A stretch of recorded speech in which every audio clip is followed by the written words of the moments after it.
वंदे मातरम दोस्तों। राजीव दीक्षित जो किसी भी पहचान के मोहताज नहीं है। 30 नवंबर सन 1967 को उनका जन्म हुआ और 30 नवंबर सन 2010 को भिलाई रायपुर छत्तीसगढ़ में उनकी मृत्यु हुई। जो राजीव दीक्षित बचपन से ही काफ़ी इंटेलिजेंट, IIT कानपुर से उनकी शिक्षा हुई और उन्होंने अब्दुल कलाम जी के साथ भी काम किया था और उन्होंने फॉरेन ट्रिप भी की थी।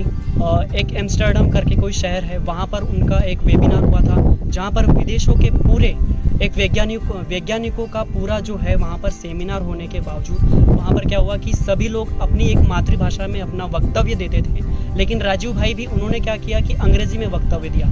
तो दूसरे देश के वैज्ञानिक ने कहा कि जब आप भारत से है तो भारतीय भाषा में दो ना, लेकिन राजीव भाई ने कहा कि हम अंग्रेजी किसी को समझ में आ जाती है लेकिन हिंदी नहीं आती। तो उन्होंने कहा ऐसा कुछ नहीं, यहाँ पर सब्सक्राइबर है, आप उससे दीजिए, सब हम लोग सुन सकते हैं। उसके बाद राजीव भाई को एहसास हुआ कि जब जापान जैसी कंट्री जो अपने मातृभाषा में उन लोगों की शिक्षा है, लेकिन हमारा एक हिंदुस्तान ऐसा देश है जहाँ पर पूरी की पूरी जो शिक्षा व्यवस्था है वो सारी अंग्रेजी के ऊपर डिपेंडेंट है।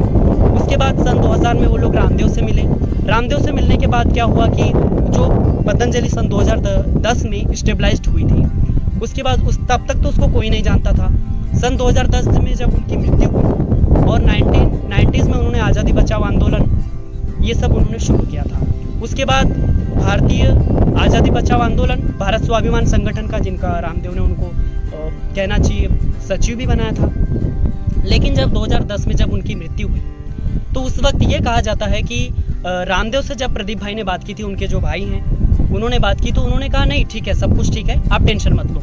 लेकिन अचानक कॉल आया, बोले राजीव भाई नहीं रहे। उसके बाद बाय एयर जो सेवाग्राम में राजीव भाई का आश्रम है, जो कि महात्मा गांधी की कर्मभूमि मानी जाती है, सेवाग्राम जो कि वर्धा में है, उसके बाद जो बाय एयर है हरिद्वार पतंजलि योगपीठ में लाया गया और वहाँ पर जो सेवाग्राम में ले जाने वाला शव था उसको वहाँ पर ले जा करके उनकी अंत्येष्टि की गई। कहा जाता है कि जब राजीव भाई जब अंतिम दर्शन के लिए थे तो उनका जो शरीर है वो काला पड़ चुका था। राजीव भाई जो राजीववादी लोग हैं, अनुज पांडे नहीं, मदन पांडे लोग हैं और प्रदीप दीक्षित है, इन सभी ने कहा कि हम पोस्टमार्टम करवा लेते। रामदेव जी जो है कतई कर रहे थे कि नहीं। लेकिन अंतिम समय जब राजीव भाई को जब ले जाया गया तब बोले रामदेव, तो बोले हमने कब मना किया था। इस प्रकार से उनके साथ किया गया। फिर उसके बाद काफ़ी सारी फिर पोस्टमार्टम नहीं हुआ और फिर ये सब चीज़ें हो चुकी थी। लेकिन जो राजीव भाई का जो सपना था स्वदेशी भारत का मतलब क्या होता है कि विदेशी कंपनियों को यहाँ से बाहर भगाना, क्योंकि काफ़ी सारी लूट होती है। आप जानते हैं ईस्ट इंडिया कंपनी, एक कंपनी को भगाने के लिए हमको 200 साल लग गए थे इन अंग्रेज़ों के गुलामी के चक्कर में। लेकिन आज भारत देश पर हज़ारों कंपनियों ने राज कर चुका है।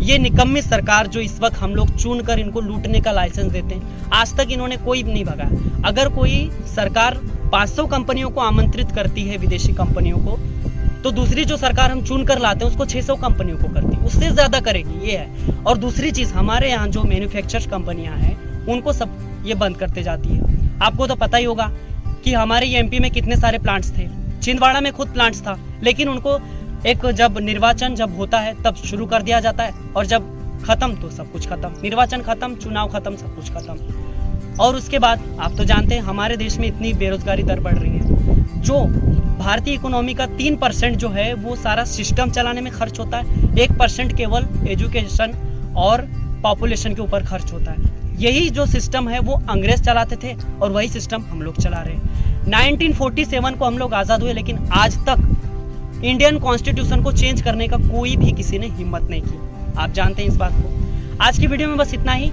अगली वीडियो में फिर मिलेंगे, तब तक के लिए वंदे मातरम।